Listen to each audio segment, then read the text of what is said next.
জুলুম শুধু আমাদের জন্যই হারাম না, আল্লাহর জন্য হারাম। আল্লাহ তাআলা বলেন হাদিসে কুদসিতে, ইয়া ইবাদি, হে আমার বান্দারা, ইন্নী হারামতু যুলমা আলা নাফসি, আমি জুলুমকে আমি আল্লাহ নিজের উপরে হারাম করেছি।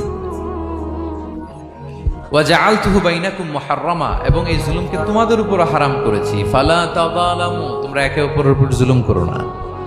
জুলুম শুধু আমাদের উপরই হারাম না, আল্লাহ নিজের উপরও হারাম করেছেন।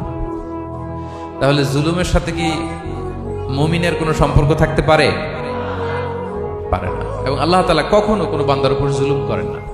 ওয়া আন্নাল্লাহা লাইসা বিযাল্লামিন লিল আবিদ, তিনি তার বান্দার উপর জুলুম করেন না।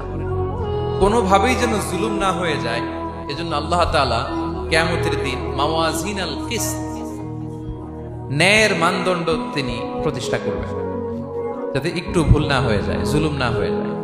আমরা মাঝে মাঝে যে দোকান থেকে বস্তায় বস্তায় চাল নিয়ে আসি না, চাল দেখা যাবে যে 1 মণ চাল হয়তো সামান্য একটু কমও হইতে পারে, সামান্য একটু বেশিও হইতে পারে, এরকম হয় না?